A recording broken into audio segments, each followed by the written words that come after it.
Bismillahirrahmanirrahim. Assalamualaikum warahmatullahi wabarakatuh.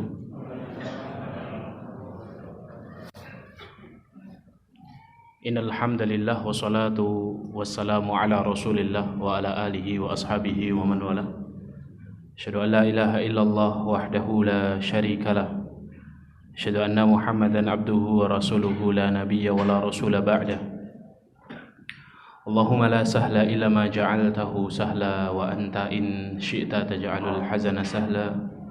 Rabbi shrah li sadri wa yassir li amri wahlul 'uqdatan min lisani yafqahu qawli. Allahumma la taj'al musibatana fi dinina wa la taj'alid dunya akbara hammina wa la mablagha ilmina. Allahumma 'allimna ma yanfa'una wanfa'na bima 'allamtana wa zidna ilma. Wajannibna ma yadurruna fi dinina wa dunyana ya arhamar rahimin. Ya hayyu ya qayyum bi rahmatika nastaghith. Aslih lana syu'unana kullaha wa la takilna ila anfusina tarfata 'ainin. Allahumma anta rabbi la ilaha illa ant. Khalaqtani wa ana 'abduka wa ana 'ala ahdika wa wa'dika mastata'tu. A'udzu bika min syarri ma sana'tu abu'u laka bi ni'matika alayya wa abu'u bi dhanbi faghfirli fa innahu la yaghfiru dhunuba illa anta. Amma ba'du, ma'asyiral muslimin wal muslimat, al hadirin wal hadirat, Bapak Ibu, saudara-saudari, sholihin sholihat yang dimuliakan Allah Ta'ala. Alhamdulillahirabbil alamin, bersyukur kita kepada Allah Subhanahu wa taala atas limpahan nikmat-Nya serta anugerah yang Allah sempurnakan untuk kita pada kesempatan yang mulia ini, sehingga kita dapat hadir kembali di majlis ilmu yang kita istiqomahi bersama. Semoga Allah menganugerahkan kepada kita pemahaman atas ilmu yang kita dapatkan. Semoga Allah Subhanahu wa taala jadikan ilmu kita bermanfaat fid dunya wal akhirah. Amin Allahumma amin. Salawat dan salam semoga senantiasa tercurah limpahkan untuk Nabiullah Muhammad sallallahu alaihi wasallam, para keluarga, para sahabat, para tabi'in, tabi'ut tabi'in, dan orang-orang yang senantiasa istiqamah di atas jalan kebenaran. Ma'asyiral ikhwan wal akhwat, hadirin hadirat, Bapak Ibu, saudara-saudari, sholihin sholihat yang dimuliakan. Kita masih bersama kitab Riyadhus Shalihin karya Imam An-Nawawi rahimahullahu ta'ala di bab ke-6, menghabiskan sisa hadis yang ada. Kemudian kita akan berlanjut di bab ke-7, yaitu bab tawakal, al-yaqinu wat tawakkal, wat tawakkul, yakin dan tawakal. Pada pembahasan bab ke-6 yang lalu, kita sampai pada pembahasan tentang takwa. Maka kemudian Imam An-Nawawi menyebutkan hadis yang lain dari Nabi SAW yang diriwayatkan dari seorang sahabat mulia, Abu Sa'id Al-Khudri radhiyallahu anhu. Kata Nabi SAW, "Innad dunya hulwatun khadiratun wa innallaha mustakhlifukum fiha fayandura kaifa ta'malun." Dunia ini manis dan hijau, kata Rasulullah sallallahu alaihi wasallam, dan Allah telah menjadikan kalian sebagai khalifah di dalamnya. Lalu Dia akan melihat apa-apa yang kalian lakukan. Fattaqud dunya wattaqun nisaa. Maka bertakwalah kepada Allah terhadap dunia, dan bertakwalah kepada Allah terhadap perempuan, wanita. Fa inna awwala fitnati Bani Israil kanat fin nisa. Karena fitnah yang pertama kali menimpa Bani Israel adalah fitnah wanita. Dalam hadis ini Imam An-Nawawi rahimahullah ingin menjelaskan kepada kita dua penghalang terbesar seseorang dalam ketakwaan.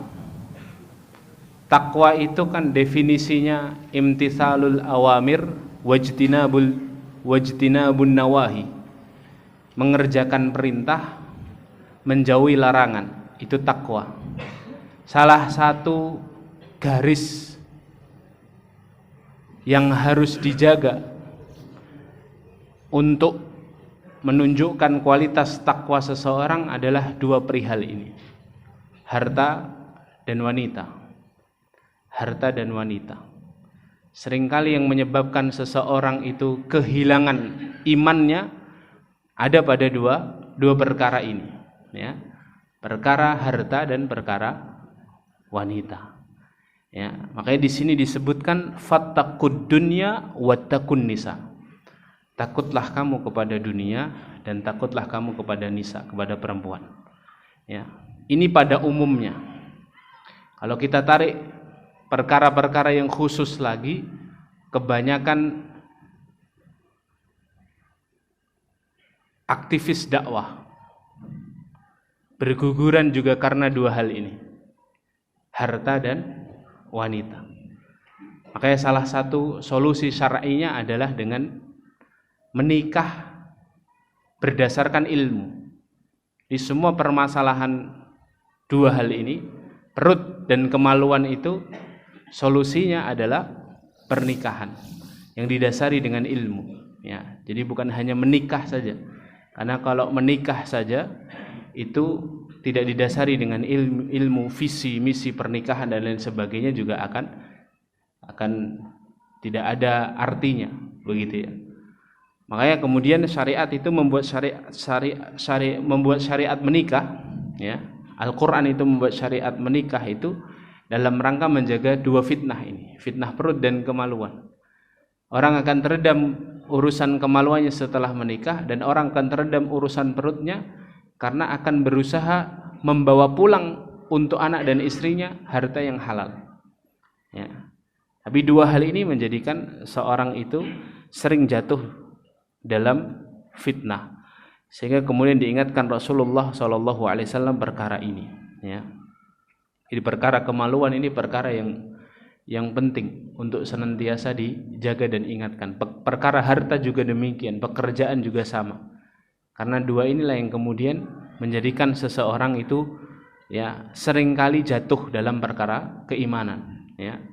Seringkali kandas keimanannya itu karena fitnah perut dan fitnah kemaluan. Fitnah kemaluan tidak hanya melulu soal bagaimana seseorang menjaga kemaluannya dari lawan jenisnya yang tidak halal baginya, tapi juga perkara ini ya sudah diingatkan dalam Al-Qur'an pada perkara-perkara lain, misalnya penyimpangan-penyimpangan seksual yang hari ini sedang dibahas dan sedang menjadi pawai besar-besaran, ya. Amerika dan sekutunya masuk ke negara-negara Islam dengan sponsor yang sangat besar, ya. Dengan dana yang sangat besar adalah apa? Pawai atau kampanye tentang LGBT, ya. Ini juga bagian dari penyimpangan seksual, dan seringkali perkara ini yang kemudian menjadikan seorang kandas dalam ketakwaannya. Sudah bisa dipastikan tidak mungkin ada orang yang melakukan penyimpangan seksual, bahwa baik itu lawan jenis maupun sesama jenis, ya, dia bisa menjaga keistiqomahannya, bisa dipastikan. Ya, ada seorang doktor profesor sekarang dari Semarang mengatakan bahwa seseorang itu tidak dilihat dari siapa pasangannya, tapi dilihat dari ketakwaannya, katanya. Ya, jadi homoseks dan lesbian itu sesuatu yang boleh dan halal karena ada dalilnya dalam Al-Qur'an, kata dia. Apa dalilnya? Dalilnya surah Al-Hujurat ayat 13. Inna akramakum indallahi atqakum. Sesungguhnya yang paling mulia di mata Allah di antara kalian adalah orang-orang yang bertakwa. Ya, berarti lesbian dan homoseks, pelaku lesbian dan homoseksual itu tidak ada masalah kalau selama dia bertakwa kepada Allah. Pertanyaannya, apakah ada orang yang kemudian melakukan penyimpangan seperti itu kemudian dia bisa istiqomah di jalan Allah?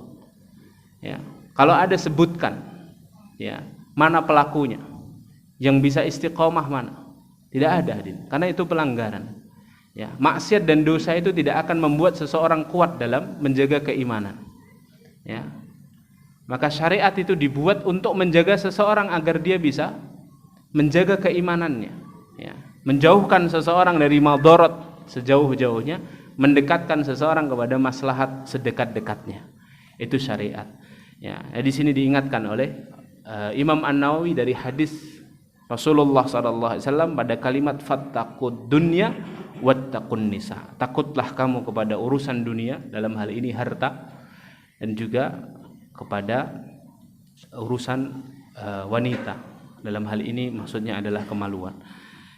Selanjutnya Rasulullah juga mengajarkan sebuah doa agar Allah menjaga kita dalam ketakwaan. Ini doa yang baik untuk kita hafalkan. Allahumma inni as'alukal huda wat tuqa wal afafa wal ghina. Ya Allah, aku memohon kepadamu petunjuk, aku memohon kepadamu ketakwaan, aku memohon kepadamu al-afaf. Afaf itu kehormatan diri, kesucian diri, wal ghina, dan juga rasa cukup atau rasa kaya dalam hati. Ya. Nah, ini doa yang juga diajarkan Rasulullah dan disebutkan oleh Imam Nawawi dalam kitab ini. Minta hidayah itu penting, lebih penting lagi memelihara hidayah ini dengan ketakwaan. Ya. Jadi kalau orang banyak maksiatnya, banyak kesalahannya, banyak dosanya, pasti dia tidak akan mungkin bisa menjaga hidayah sebagaimana yang kita katakan tadi. Dan menjaga hidayah itu dengan afaf, dengan iffah, menjaga iffah, kesucian dirinya. Ya. Jadi iffah itu bukan hanya ranahnya hubungan kita dengan Allah, tapi iffah itu ranahnya hubungan kita dengan sesama manusia. Ada orang yang berhasil menjaga hubungannya dengan Allah baik, tapi dia gagal menjaga hubungannya dengan sesama manusia. Ya. Kehormatannya jatuh di hadapan manusia karena dia tidak bergaul dengan manusia. Ada tipe orang itu yang kalau sholat ke masjid sregep luar biasa, ya, tepat waktu, ya, tapi hubungannya dengan masyarakatnya tidak baik. Nah, ifahnya jatuh di sini, ya, ifahnya jatuh. Nanti kalau ada orang-orang yang lemah imannya atau orang-orang kafir yang tidak suka kepada Islam akan mengatakan, ini loh produk orang yang sholat, ya, buat apa sholatnya sregep-sregep kalau dia tidak baik kepada sesama. Nanti begitu, ya, orang-orang yang sakit dan orang-orang yang tidak suka kepada agama ini. Maka agama ini itu semua syariatnya selalu bermuara kepada akhlak, ya. Hubungannya selalu dijaga tentang bagaimana seorang ketika menjalankan syariat itu secara otomatis pasti akan menjaga akhlaknya kepada sesama. Lihat apa yang dikatakan Rasulullah ketika pertama kali sampai Madinah. Rasulullah SAW perintahkan 4 perintah. Ya. Afsus salam. Ketika untanya Rasulullah menderum dan kemudian ditentukan disitulah dibangun Masjid Nabawi, Nabi SAW bersabda dengan 4 perintah kepada para sahabat. Afsus salam, wa at'imut ta'am, wasilul arham, wasallu bil laili wan nasu niyam.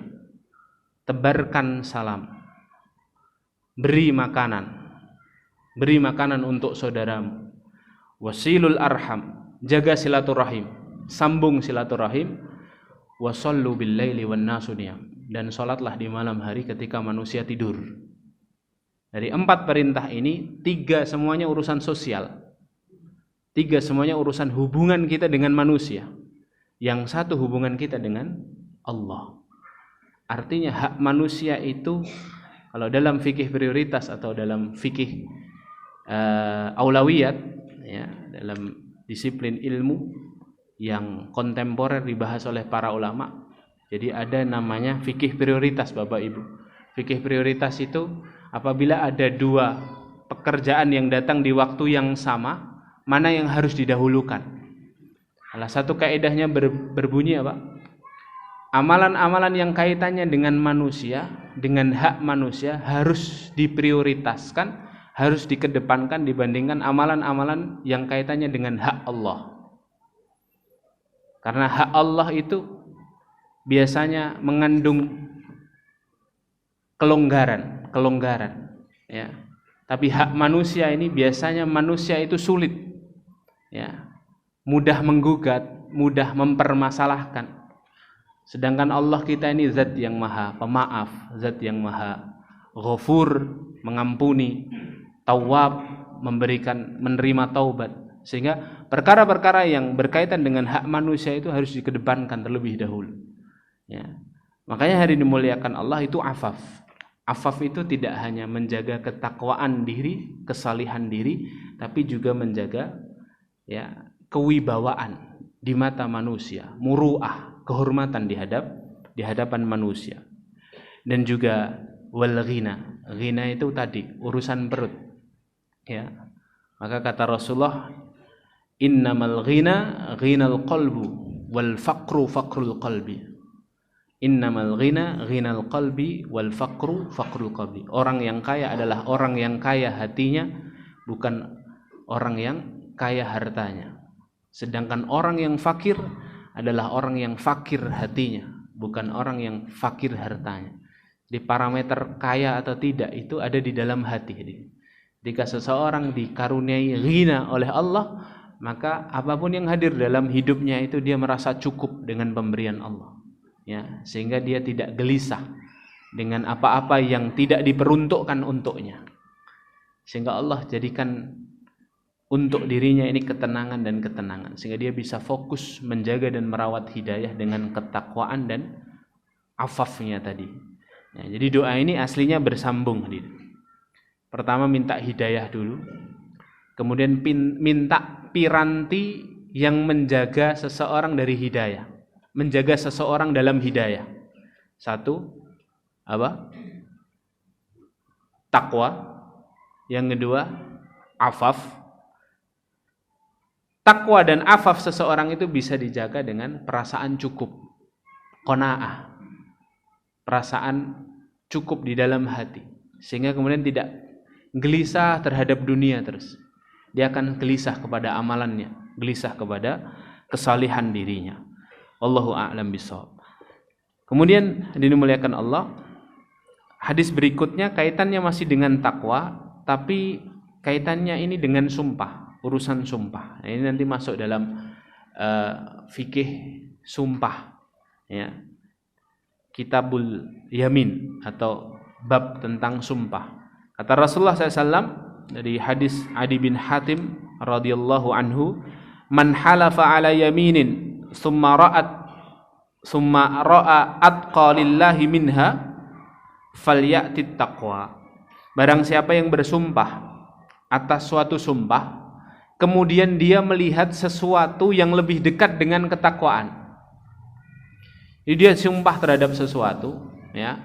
Kemudian dia lihat ada satu amalan yang tidak dia sumpahi, cuman amalan itu lebih dekat dengan ketakwaan. Falyati taqwa, maka hendaknya dia memilih yang lebih dekat dengan ketakwaan. Misalnya ada seorang bersumpah, sumpah demi Allah, wallahi saya akan berangkat umroh bulan depan. Ya, bersumpah. Kemudian tadi dia menggunakan fikih prioritas. Dia sudah belajar fikih prioritas, kemudian dia tahu bahwa dia setiap tahun itu berangkat umroh 5 kali. Gitu ya. Atau pokoknya umroh terus gitu ya. Dia orang yang kaya raya. Memang banyak uangnya, ya. Jadi hiburannya itu umroh. Kemudian bulan depan, sebelum bulan depan datang, dia tahu ternyata ada saudaranya di kanan kirinya yang membutuhkan uang. Ya. Sehingga kemudian dia melihat ini lebih prioritas, membutuhkan harta untuk menyambung hidupnya. Ini lebih prioritas daripada saya berangkat umroh, ibadahnya untuk saya sendiri. Maka nanti dalam fikih prioritas itu apa? Ya, amalan-amalan yang impactnya ya dirasakan oleh orang banyak itu lebih diprioritaskan daripada amalan-amalan yang pengaruhnya hanya dirasakan oleh kita sendiri. Gitu ya. Lah, akhirnya dia milih, oh ini lebih prioritas nih. Lebih dekat dengan ketakwaan ini. Manfaatnya lebih banyak kalau hanya sekedar saya dapat pahala sendiri, ya. Sama-sama dapat pahala, tapi ini orang lain dapat merasakan manfaatnya. Lah, kemudian dia memilih untuk mengambil amalan tadi. Tapi yang pertama dia sudah kadung sumpah. Sudah kadung apa? Sumpah. Berarti apa yang dia lakukan? Kata Rasulullah, falyatit taqwa, maka hendaknya dia memilih yang lebih dekat dengan ketakwaan. Ya, lebih afdol amalannya dalam perkara ini. Ya. Nah, terus gimana sumpahnya, Ustaz? Sumpahnya dia wajib membayar kafarat sumpah. Wajib membayar kafarat sumpah. Kafarat sumpah itu apa, Ustaz? Ya. Kafarat sumpah apa, hadirin? Puasa berapa hari? 3 hari. Coba buka surah Al-Maidah. Ya. Disebutkan Allah dalam surah Al-Maidah. Ya. Ayat 89. Allah berfirman, la yu'akhidukumullahu billaghwi fi aymanikum walakin yu'akhidukum bima aqadtumul aiman. Ya. Allah tidak menghukum kamu disebabkan sumpah-sumpahmu yang tidak disengaja, tapi Allah menghukum kamu disebabkan sumpah-sumpahmu yang sengaja. Kalau kita tidak mengerjakan sumpah kita, Allah hukum. Fakaffaratuhu, maka kafaratnya, biar kita tidak dihukum Allah, kafaratnya it'amu asyarati masakin, ya, min awsati ma tut'imuna ahlikum. Kafarat sumpah itu ada 3 pilihannya. Yang pertama, ngasih makan 10 orang miskin dari makanan yang biasa dimakan oleh keluarga kita.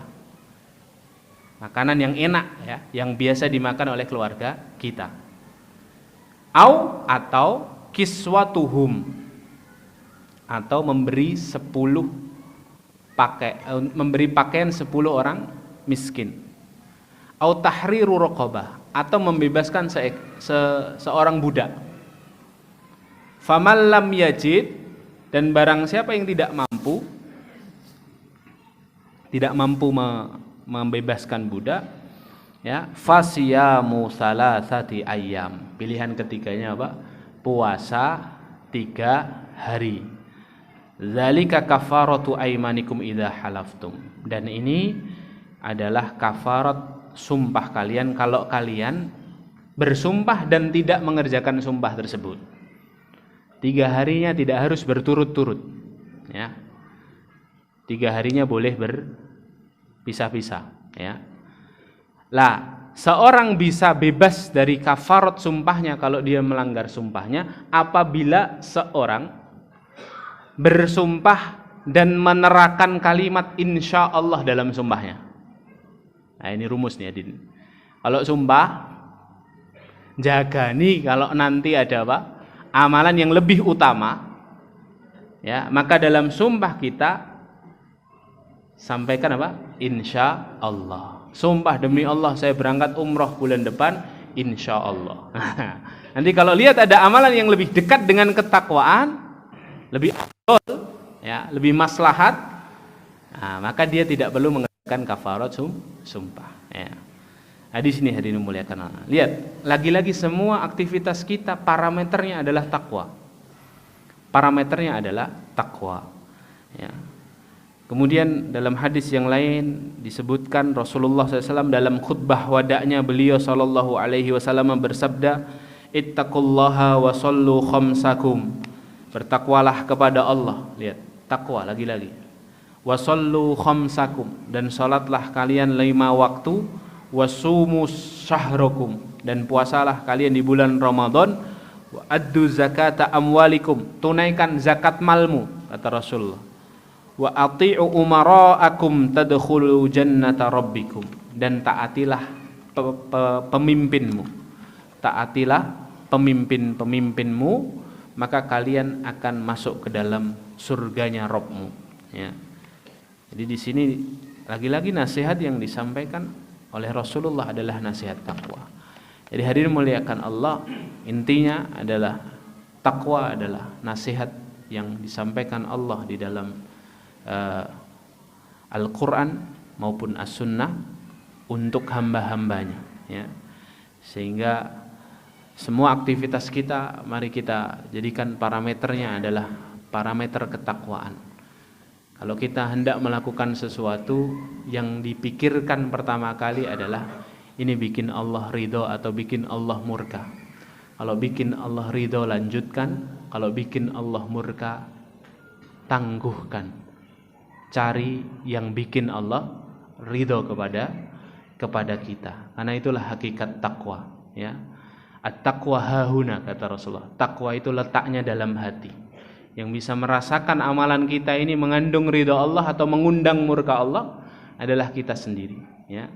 Makanya setiap amalan kita, setiap kita mau pergi ke sebuah tempat, setiap kita mau bertemu dengan orang, setiap kita mau melangsungkan pekerjaan, setiap kita mau mengajak orang lain dalam sebuah amalan, tanyakan dulu, ini bikin Allah ridho atau bikin Allah murka? Kalau bikin Allah ridho, lanjutkan. Kalau bikin Allah murka, tinggalkan, ya. Begitu. Wallahu a'lam bishawab. Kemudian selanjutnya bab ke-7, hadirin. Di flyernya itu bab ke-6, ya. Salah berarti saya ngasih taunya, ya. Bab ke-7, kita sudah masuk bab ke-7. Ya. Hadirin muliakan Allah, bab ke-7 ini membahas tentang keyakinan seorang hamba kepada Rabb-nya dan sikap tawakal seorang hamba kepada Rabb-nya. Bab 7 ini cukup banyak, ya. Ya, dalil yang disebutkan oleh Imam An-Nawawi baik dari Al-Qur'an maupun As-Sunnah. Tapi kita akan mencoba membahasnya tidak urut, tapi kita coba bahas, kita ambil satu hadis kemudian kita lengkapi dengan dalil-dalil yang lainnya. Kita akan mulai dulu dari hadis ke-74 itu, ya. Hadis 74. Hadis Ibnu Abbas radhiyallahu anhuma. Hadis ini adalah hadis yang dikeluarkan oleh Imam Al-Bukhari dan Imam Muslim. Hadis ini masyhur dan hadis adalah hadis yang sahih, ya. Suatu hari Rasulullah mengumpulkan para sahabat, kemudian Rasulullah SAW bercerita. Ceritanya sangat panjang, ya. Dan seusai Rasulullah bercerita, ada cerita lagi nanti. Rasulullah SAW bersabda, "Uridat alayyal umamu." Telah ditampakkan untukku umat-umat. Fa ra'aitun nabiyya wa ma'ahu ar-rahd. Dan aku melihat seorang nabi, dan bersama nabi ini sekumpulan orang. Rahd itu orang pengikut, jumlahnya tidak lebih dari 10 orang. Itu rahd, ya. Wan nabiyya wa ma'ahu ar-rajul wa rajulain. Wa ma'ur rajul wa rajulan. Ada juga nabi, ya, ditambahkan kepadaku, ada nabi itu yang pengikutnya cuma 1 orang atau 2 orang. Wan nabiyya laisa ma'ahu ahad. Dan juga aku melihat ada seorang nabi yang tidak punya pengikut. Jadi dakwah bertahun-tahun itu tidak dapat pengikut, ya. Jadi dia sudah bikin, ya, ada nabi yang sudah dakwah, sudah menyebarkan kebenaran, kebaikan, tapi tidak ada yang mau ngikuti. Followernya itu di media sosialnya 0, kosong, tidak ada yang ngikutin, ya. Ada yang begini. Kemudian idrufi ali sawadun azim. Kemudian aku diperlihatkan ada sekelompok sawadun azim, ya, segerombolan atau sekumpulan manusia yang sangat besar. Fadonantu annahum ummati, dan aku mengira ini adalah umatku, ya. Faqilali, kemudian dikatakan kepadaku, bukan, ini bukan umatmu wahai Muhammad, ini adalah Musa dan kaumnya, umatnya Nabi Musa dan kaumnya. Kemudian aku diperintahkan untuk melihat ke sisi yang lain. Undur ilal ufuq, lihatlah di sisi sana, kata malaikat. Fanadhartu fa idza sawadun azim, dan kemudian aku melihat ada sekelompok orang yang lebih banyak, ya. Faqila li undur ilal ufuq akhar, coba lihat yang di sisi sana, di sisi lain. Fa idza sawadun azim, kemudian aku melihat sekelompok orang yang sangat banyak. Faqila li hadhihi ummatuka, Muhammad, ini adalah umatmu. Umatnya Rasulullah itu nanti umat yang paling banyak hadirin di hari kiamat. Kemudian tidak berhenti di situ. Dilanjutkan wa ma'ahum sab'una alfa yadkhuluna al-jannata bighairi hisab wala azab. Dan bersama sebanyak orang ini ada 70.000 orang yang akan masuk surga tanpa hisab dan tanpa azab. Ya. Tsumma nahadu. Selesai ceritanya Rasulullah, tsumma nahadu. Kemudian Rasulullah nahadu. Nahadu itu bangkit. Nahdlatul ulama itu kebangkitan ulama. Dari kata nahadu. Ya. Nahdia, ada orang yang namanya Nahdia, anaknya ada yang namanya Nahdia. Nahdia itu artinya kebangkitan. Ya. Nahdiyin itu orang-orang yang bangkit. Ya. Orang-orang yang bangkit bersama ulama maksudnya. Ya, bangkit bersama ulama. Nahadu, kemudian Rasulullah bangkit. Fadakhala manzilahu, kemudian Rasulullah masuk rumah. Fakhadun nas fi ulaika alladhi yadkhuluna al-jannah bighairi hisab wala azab. Kemudian manusia mulai ramai. Jadi tinggal Rasulullah itu manusia mulai berbincang. Ini siapa kira-kira ya? 70.000 orang yang masuk surga tanpa hisab, ini siapa kira-kira? Kira-kira kita mungkin enggak? Faqala ba'duhum. Kemudian sebagian mereka berkata, fala'allahum alladziina sahibu Rasulullah. Ya, semoga yang 70.000 orang ini adalah kita. Siapa kita? Orang-orang yang menjadi sahabatnya Rasulullah. Kemudian yang lain berkata, fala'allahum alladziina wulidu fil Islam wa lam yusyriku billahi syai'a. Kayaknya kalau kita tidak mungkin ya. Kita ini kenal Islam sudah dalam kondisi pernah kafir. Ini kayaknya anak keturunan kita. Ya. Anak keturunan kita lahir dalam keadaan Islam. Mereka lebih afdol untuk dapatkan predikat ini. Mereka tidak pernah syirik kepada Allah seperti kita syirik kepada Allah. Ya, wa dzakaru asya. Kemudian mereka ada yang beropini. Banyak opini keluar, hadirin. Ramai akhirnya manusia ramai ketika itu. Siapa ini kira-kira 70.000? Fa kharaja alaihim Rasulullah. Maka kemudian Rasulullah pun keluar dari rumahnya. Faqala malladzi takhuduna fi. Rasulullah tanya, apa yang kalian ributkan? Kok ramai banget ini? Ya kira-kira gitu. Apa yang kalian ributkan ini apa? Ya. Fa akhbaruhu, maka para sahabat mengkabarkan kepada Rasulullah. Faqala, mereka berkata, humul ladina, mengabarkan kepada Rasulullah, ya Rasulullah, siapa sebenarnya? Ini orang 70.000 ini siapa yang masuk surga tanpa hisab dari umatmu? Maka kemudian Rasulullah SAW bersabda, humul ladina la yarquna wala yastariquna wala yatatayyaruna wa ala rabbihim yatawakkalun. Rasulullah menyebutkan 4 golongan ini. 4 golongan ini masuk surga tanpa hisab, hadirin. Semoga kita termasuk di dalamnya, Pak. Wah, ini masuk surga tanpa hisab itu, Pak. Kayak nonton bola enggak beli tiket itu, Pak. Langsung masuk, Masya Allah. Ya, langsung enggak pakai hisab, Pak. Kayak belanja enggak ngelewati kasir, Pak. Gratis, wes, ya. Masya Allah. Padahal hisab itu kan panjang sekali kan. Kalau kita beberapa pertemuan yang lalu pernah kita sebutkan mencekamnya hari hisab itu ya. Nah ini orang-orang ini 70.000 masuk surga tanpa hisab. Siapa mereka ya Rasulullah? Ya. Siapa mereka ya Rasulullah? Kata Rasulullah, ya, humul ladina la yarqun. Mereka orang-orang yang tidak pernah minta diruqyah.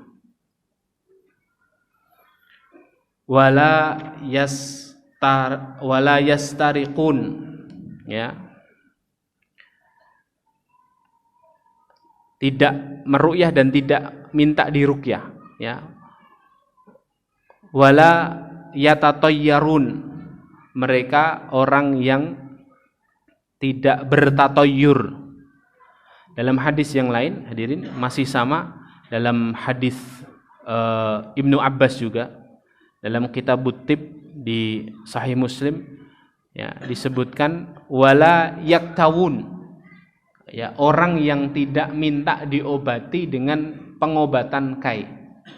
Jadi 4 itu, 1 orang yang tidak minta diruqyah, 2 orang yang tidak minta diobati dengan kai, metode pengobatan kai nanti akan kita jelaskan.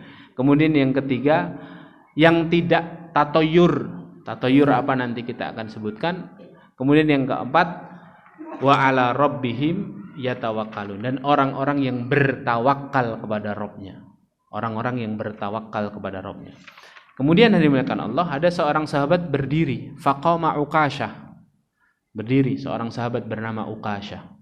Faqala ud'ullaha ayyaj'alani minhum ya Allah, ya Rasulullah, ya, doakan aku termasuk dari mereka ya Rasulullah. Faqala, Rasulullah bersabda, anta minhum, kamu termasuk di dalamnya wahai Uqasyah.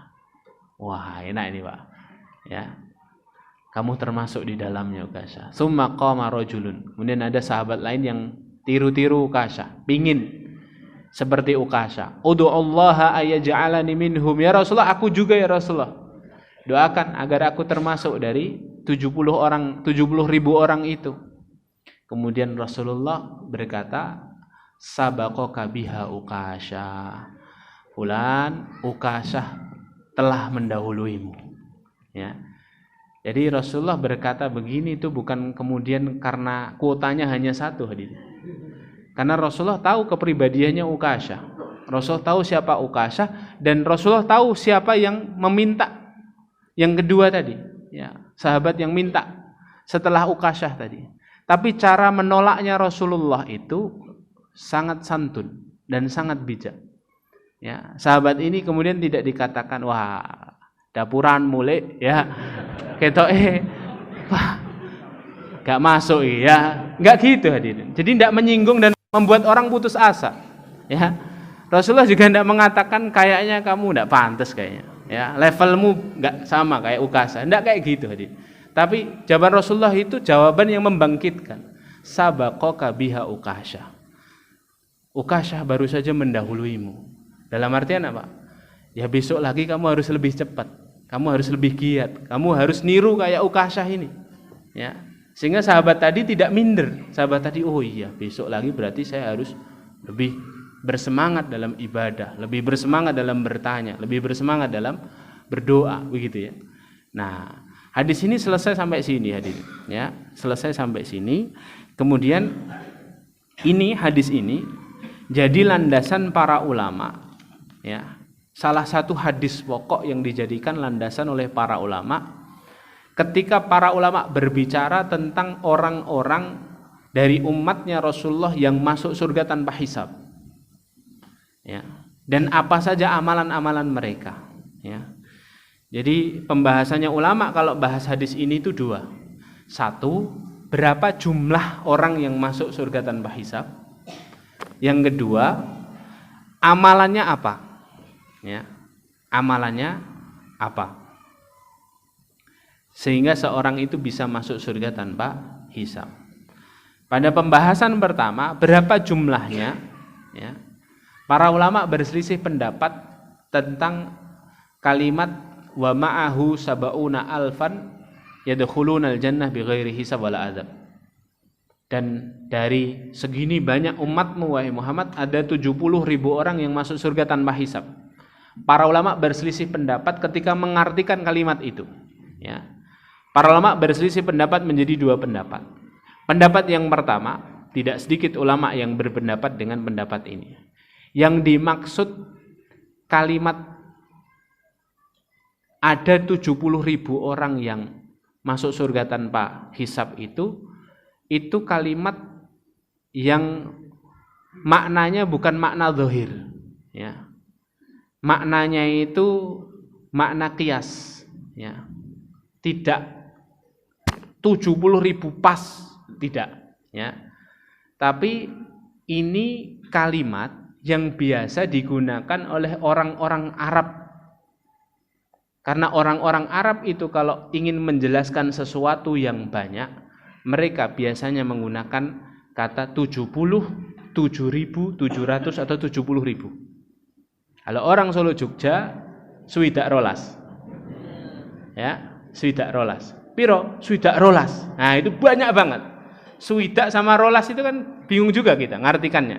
Lah kalau orang-orang Arab untuk menunjukkan sesuatu yang banyak itu biasanya menggunakan kata 70. Dan itu kalimat Al-Qur'an juga.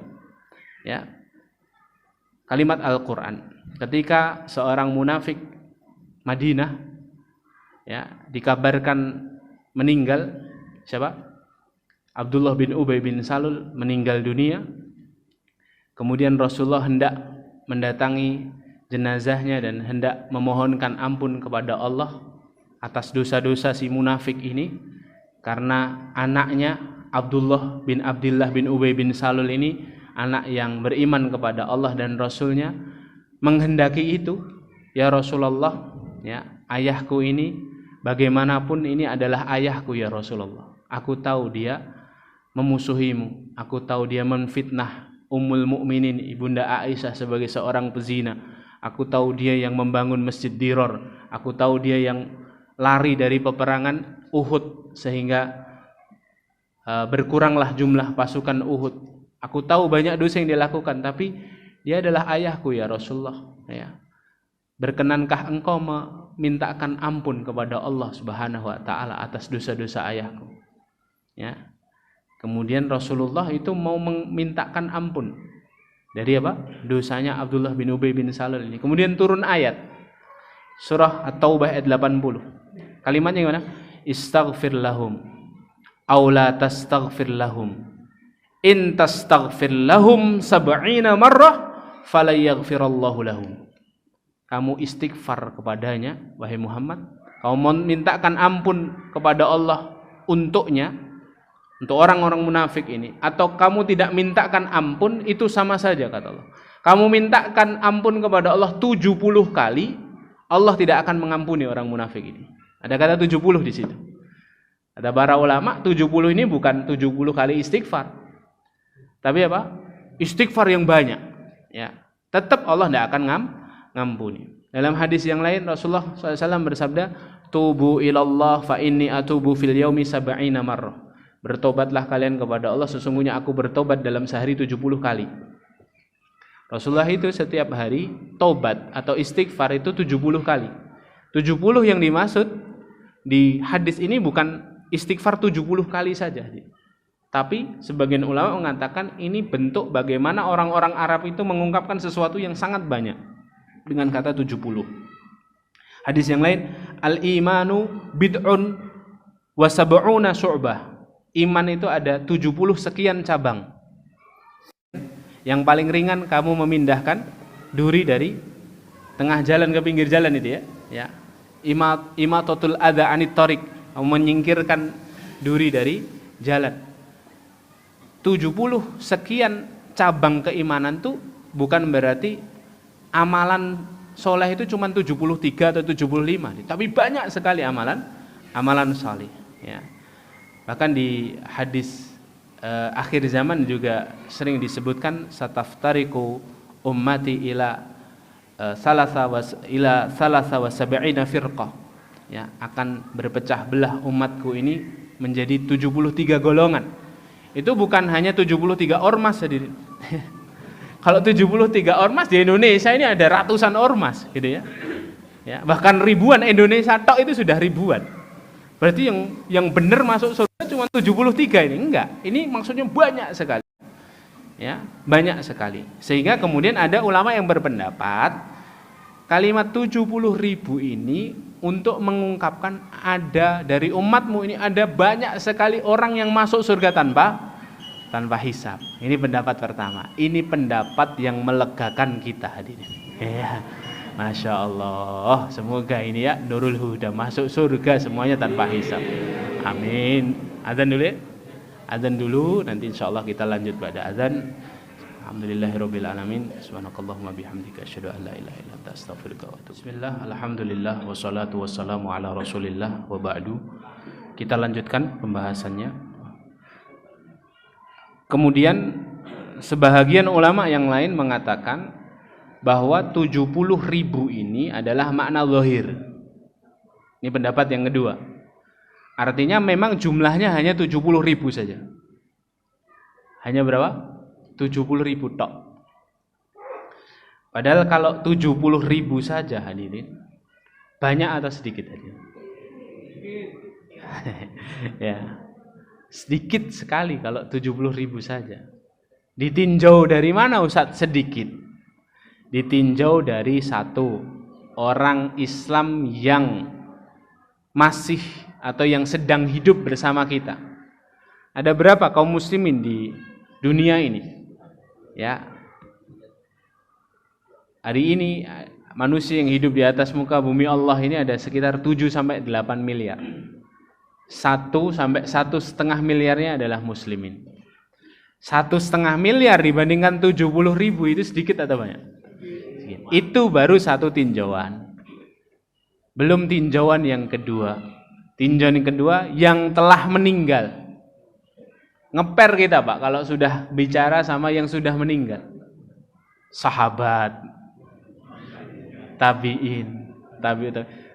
Orang-orang sebelum Rasulullah yang soleh-soleh dari kalangan para nabi dan pengikutnya itu juga sangat banyak. Ya. Belum juga orang-orang soleh yang sudah meninggal dari guru-guru kita. Wah, sudah tidak masuk hitungan kayaknya kita ini. Ya.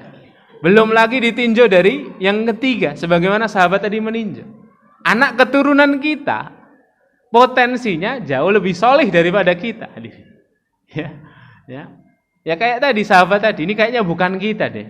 Kalau kita ini pernah syirik, pernah musyrik kepada Allah. Kalau anak keturunan kita lahir sejak kecil sudah Islam. Ya. Maka akan sangat sedikit sekali. Ya.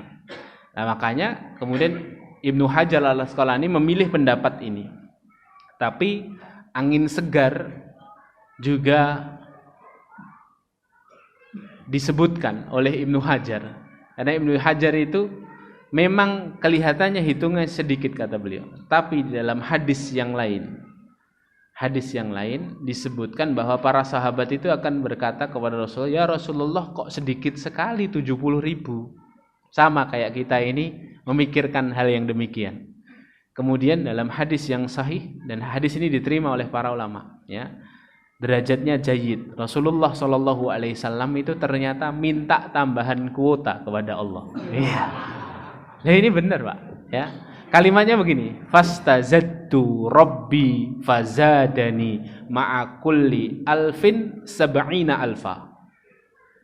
Kemudian aku meminta tambahan kepada Robku, kemudian Robku memberikan tambahan pada setiap 1.000 dari 70.000 itu, setiap 1.000-nya ditambah 70.000. Wah, alhamdulillah nih, ya. Berarti pada setiap 1.000 ada 70.000. Berarti kan 70.000 pertama plus 70 kali 70.000. Jadi 71 kali 70.000, Pak. 71 kali 70.000 itu 4.970.000. Enggak sampai 5 juta. Yang kumpul di Monas 7 juta katanya, Pak. Ya. Kita ya, yang ini yang masuk enggak sampai 5 juta. 4.970.000. Masih ngeper enggak gitu nih, Pak? Masih ngeper, ya. Wah, saingannya terlalu banyak, Ustaz. Tapi masih ada angin segar lagi. Belum selesai hadisnya. Ya, kata Rasulullah, dan Robku menambahkan untukku setiap 1.070.000 wa salasa hasiyatin min hasiyati Robbi, dan menambah 3 genggaman dari genggamannya Robku. Wah, ini ya, hasiyat itu mengambil dengan tangan gini. Jadi ini hasiyat, ya. Nah, Ibnu Qayyim mengatakan kita tidak tahu genggamannya Allah seberapa. Lah ini kabar gembira buat kita ini, hadirin, ya. Artinya maksudnya kedua pendapat ini sebenarnya kedua-duanya memberikan peluang besar untuk kita, bahwa kita sangat mungkin menjadi golongan ini. kalau tahu caranya. Kuotanya ada di sini. Caranya dibahas oleh para ulama pada pembahasan kedua. Ya, ketika para ulama bahas ini tidak hanya bahas jumlah, tapi amalan apa saja ya. Ya. Artinya kalau urusan jumlah kita tidak boleh berkecil hati. Ya, kita harus tetap bersemangat. Ya. Wa fi dzalika falyatanafasil mutanafisun, itu kan ini. Dan dalam perkara seperti ini, dalam perkara akhirat ini, maka orang-orang yang bersemangat, orang-orang yang terus berlomba gigih, itu yang kemudian Allah menangkan, Allah pilih. Jadi kita ini mentalnya harus mental husnudon, ya, mentalnya kita berharap dan berjuang agar termasuk dari golongan ini. Lah amalannya apa saja? Amalannya 4. Saya sebutkan secara cepat ya. Yang pertama, tidak meminta untuk diruqyah.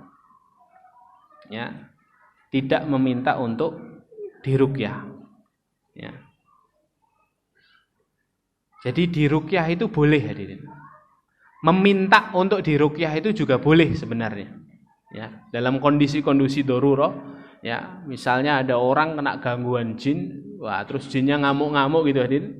Ya, terus akhirnya keluarganya minta sama orang yang biasa ngeruqyah untuk ngeruqyah, itu tidak ada masalah. Atau dia menyadari di dalam dirinya ini ada jin nasab misalnya, atau jin turun temurun, kemudian dia minta sama ustadznya untuk diruqyah, itu tidak ada masalah. Tapi nanti diperinci sama para ulama.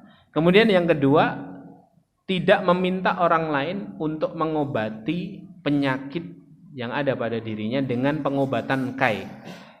Kai itu besi yang dipanaskan, hadirin, ya. Besi yang dipanaskan. Berobat dengan kai itu boleh, sejatinya boleh, hukumnya boleh. Tapi, ya, orang-orang yang masuk surga tanpa hisab itu mereka meninggalkan keduanya, 1 dan 2 itu, ya, semata-mata karena mereka bertawakal hanya kepada Allah, tidak menggantungkan sesuatu kecuali hanya kepada Allah Subhanahu wa taala. Sehingga mereka meninggalkan keduanya itu karena khawatir, ya, akan mengurangi nilai tawakalnya kepada Allah Subhanahu wa taala, ya. Jadi ruqyah itu selama dia adalah ruqyah syar'iyyah, ruqyah apa ruqyah? Ruqyah pakai qaf. Kalau yang ru'yah yang kemarin kita bahas itu pakai a, pakai hamzah. Ru'yah, ra'a yara, melihat hilal. Kalau yang dimaksud di sini adalah ruqyah, ya.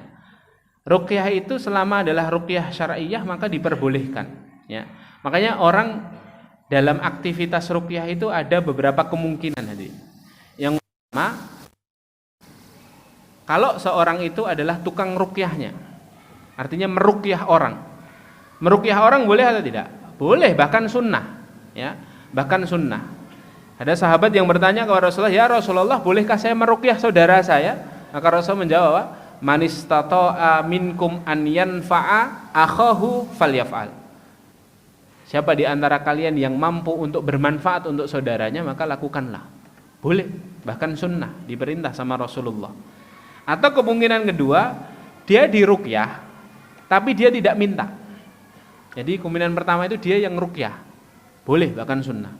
Atau yang kedua, dia diruqyah, jadi dia ini korban gangguannya, terus diruqyah sama orang tanpa dia meminta. Ya misalnya tadi, tiba-tiba dia kejang-kejang, gangguan jin, kemudian menguasai dirinya, banting apa-apa, orang di sekitarnya takut. Ya, kemudian apa? Datanglah ustadz untuk meruqyah dia, Ya, kayak gini ini boleh tidak? Ya. Kata para ulama, sunnahnya tidak ditolak, ya, sunnahnya tidak ditolak. Kalau ada orang yang inisiatif ngeruqyah kita tidak boleh nolak. Dalilnya apa? Dalilnya Ibunda Aisyah pernah meruqyah Nabi SAW ketika Nabi terkena sihir, dan Rasulullah tidak menolak sama sekali. Ya. Atau kemungkinan yang ketiga, ya, ini yang dibahas dalam hadis ini, meminta orang lain untuk meruqyah kita, ya, meminta orang lain untuk meruqyah kita. Ya. Hukum aslinya apa? Hukum aslinya boleh, hanya saja bisa mengurangi kesempurnaan tawakal kita kepada Allah. Ya sebenarnya bab ini bukan hanya bab ruqyah, ya, makanya disempurnakan nanti di kategori yang keempat tuh orang yang bertawakal kepada Allah. Ada orang-orang yang sama sekali tidak sangkut paut sama ruqyah, tapi dia punya pemahaman kalau saya tidak berobat kepada dokter fulan, saya tidak sembuh. Seakan-akan yang menyembuhkan dia adalah siapa? Dokter fulan. Aku moh dokter lain selain dokter fulan. Nah, ini mengurangi ketawakalan dia. Seakan-akan sebab kesembuhan itu siapa? Dokter. Padahal siapa yang menyembuhkan? Allah Subhanahu wa taala, ya. Maka orang-orang yang masuk surga tanpa hisab itu dia meninggalkan aktivitas yang pertama dan kedua itu dalam rangka apa? Menambah tawakalnya kepada Allah, gitu ya. Bahkan para ulama juga mengatakan, sebagian ulama seperti Ibnu Hajar, kemudian ulama-ulama kontemporer seperti Syekh Abdullah bin Baz dan ulama-ulama lainnya itu mengatakan, selama orang yang meminta ruqyah itu dalam keadaan darurah tadi ya, misalnya jinnya itu sampai mengancam nyawanya, hajahnya itu hajah masah, ya, jadi urusannya urusan yang genting gitu ya, maka mendesak gitu ya, maka dia tetap boleh minta ruqyah kepada orang yang meruqyah dan dia tidak keluar dari 70.000 golongan itu, ya, dia tetap masuk dalam golongan itu kalau kondisinya darurah. Jadi meminta ruqyah yang dimaksud di sini adalah meminta ruqyah yang tadi punya anggapan, ya, ini sembuhnya harus dengan ruqyah gitu ya. Ini sembuhnya harus dengan dokter fulan. Nah, ini yang dimaksud di situ. Nah, kategori yang kedua juga itu. Kenapa kok yang disebutkan ini walayak tahun, orang yang tidak meminta pengobatan kai?